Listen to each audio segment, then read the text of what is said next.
Back sa kusina ni Mami Ga.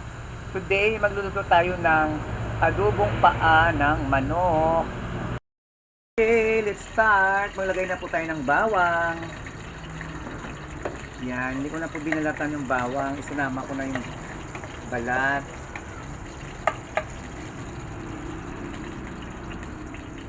And then, maglagay tayo ng sibuyas.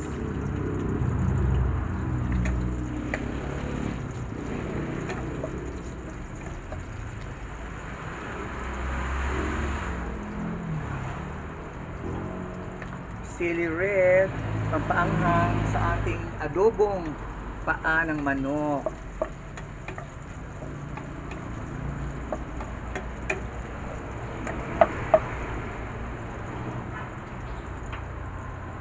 And then, ilagay na po natin ang ating paa ng manok. Yan po ay pinalambutan ko na. Yan.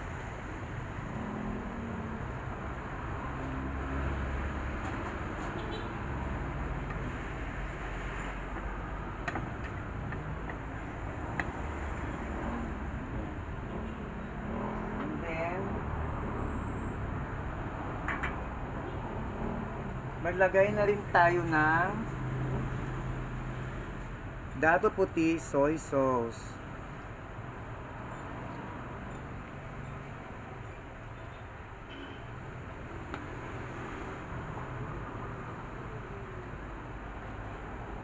And then, dato puti vinegar, suka.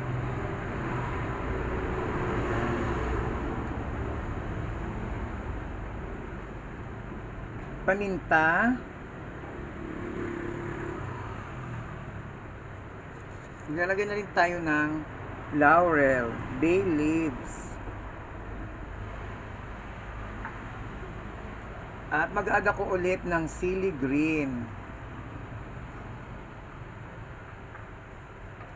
Yan, haluin lang po natin ang ating paa ng manok para halo-halo lahat ng mga ingredients na ating nilagay.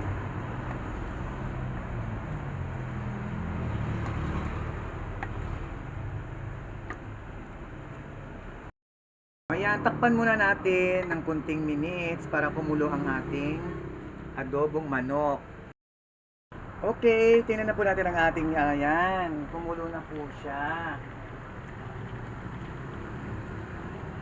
Ayan, kumulo na po ang ating adobong paa ng manok.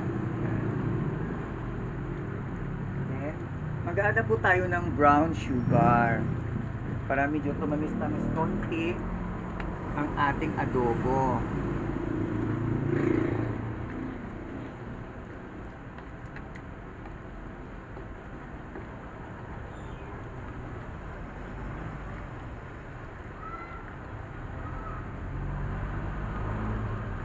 Siyempre, hindi nawawala ang sikreto sa kusina ni Mami Ga ay ang Maggi Magic Sarap.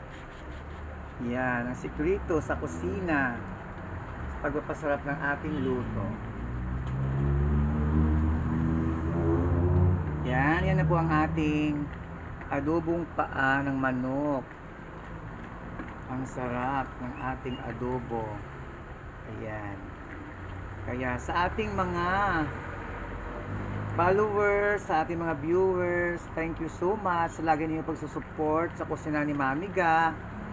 See you ulit tomorrow for the next videos. Thank you so much. Bye. Yan, ganyan. Okay.